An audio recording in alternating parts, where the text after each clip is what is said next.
ओम नमः शिवाय। साथियों, आज दर्शन करते हैं मंदाकिनी नदी के किनारे हिमालय की पर्वत श्रृंखलाओं पर उत्तराखंड के रुद्रप्रयाग जिले में स्थित केदारनाथ धाम के। यह 4 छोटे धामों में से एक धाम है। ये छोटे धाम हैं गंगोत्री, यमुनोत्री, बद्रीनाथ जी और केदारनाथ जी।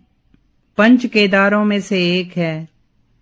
पंच केदार हैं तुंगनाथ, रुद्रनाथ, मध्य महेश्वर और कल्पेश्वर। 12 ज्योतिर्लिंगों में से एक है जो सबसे ज्यादा ऊंचाई पर है। मंदिर समुद्र तल से 3583 मीटर की ऊंचाई पर है।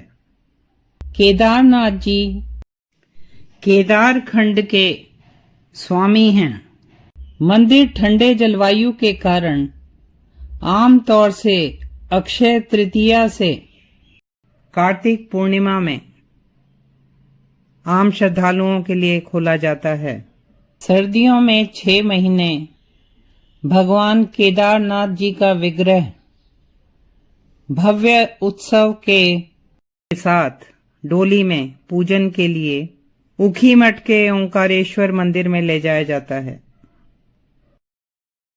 मंदिर के मुख्य पुजारी कर्नाटक के वीर शैव संप्रदाय के होते हैं और सर्दियों में बाबा केदार के विग्रह को डोली में बिठाकर वे ही ओंकारेश्वर मंदिर ले जाते हैं।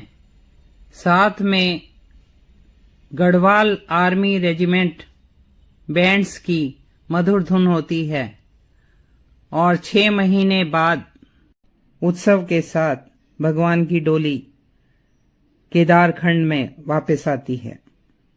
केदारनाथ मंदिर भारी ग्रे पत्थरों की इंटरलॉकिंग से बना है। मंदिर पहाड़ी शैली में एक चबूतरे पर है। मंदिर के गर्भगृह में स्वयंभू शिवलिंग हैं। एक छोटा सा स्तंभ वाला कमरा है जो स्वर्ण पत्रों से सजा है। साथ में मां पार्वती हैं और दीपक जलता है। साथ के मंडप में 5 पांडवों की और द्रौपदी जी की मूर्तियां हैं। श्री कृष्ण और वीरभद्र भी दीवार पर उकेरे गए हैं। बाहर नंदी जी बैठे हैं। मंदिर के बाहर परिक्रमा मार्ग है। मंदिर का निर्माण पांडवों द्वारा बताया जाता है। यहाँ द्वापर युग में पांडवों ने शिवजी को प्रसन्न करने के लिए तपस्या की।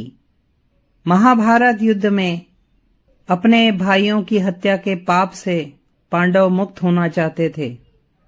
भगवान शिव इसी कारण उनसे मिलना नहीं चाहते थे और गुप्त काशी में वे नंदी के रूप में विचर रहे थे।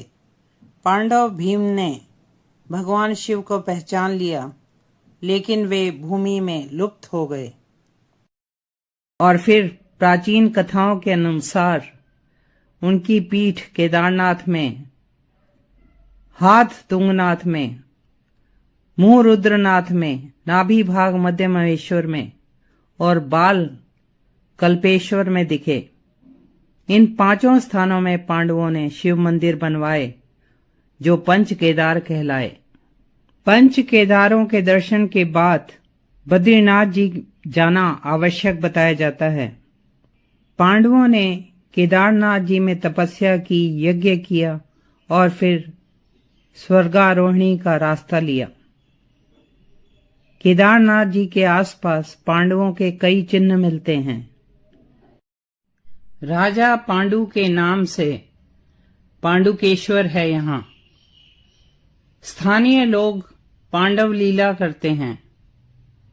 केदारनाथ जी से जुड़ी दूसरी कथा शिव पुराण में है। शिव पुराण भगवान शिव का वांग्मय रूप है। इसमें लिखा है, भगवान विष्णु ने नर नारायण अवतार में बद्रीवन में पार्थिव शिवलिंग बनाकर शिव पूजन किया। उनकी पूजा से भगवान प्रसन्न हुए और प्रकट हुए और नर नारायण से वरदान मांगने को कहा।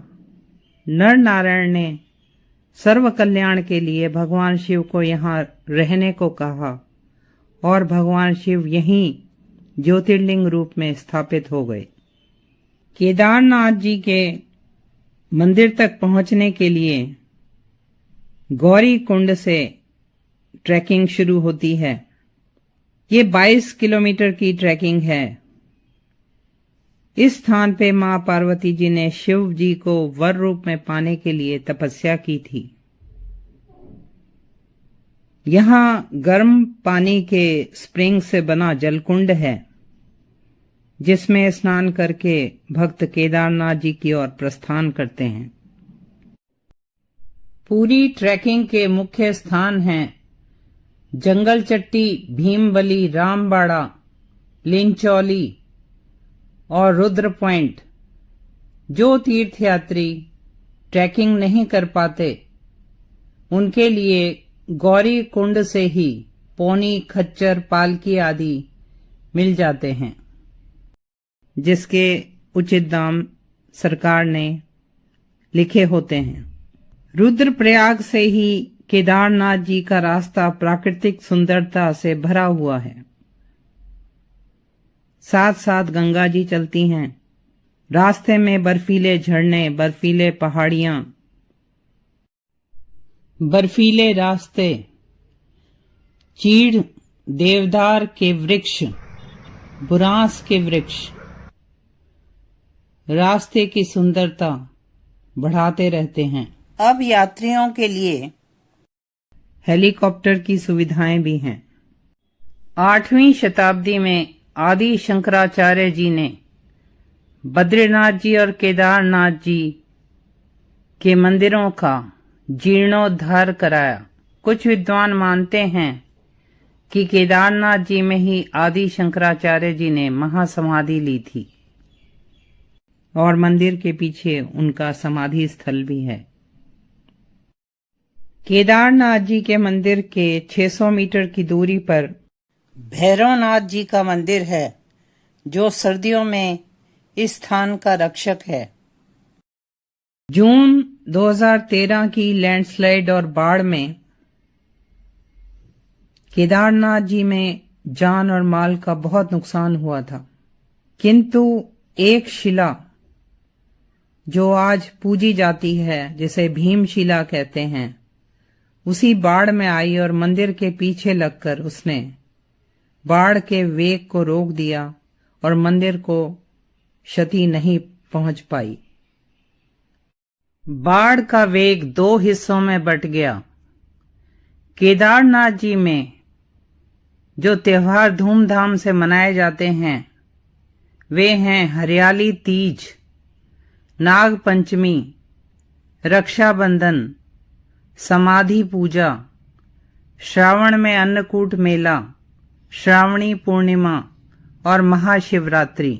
भविष्य में केदारनाथ जी मंदिर और शंकराचार्य जी की समाधि स्थल के बीच शिव उद्यान बनने का प्रावधान है, जिसमें बेलपत्री और ब्रह्म कमल समेत अनेक पुष्प और औषधीय पौधे लगाए जाएंगे। रोपवे बनेगा और 12 ज्योतिर्लिंगों के दर्शन होंगे। यह हमारे प्रधानमंत्री श्री नरेंद्र मोदी जी का ड्रीम प्रोजेक्ट है। ऐसे तीक्ष्ण जलवायु वाले तीर्थ स्थानों में ज्यादा भीड़ के दिनों में नहीं जाना चाहिए।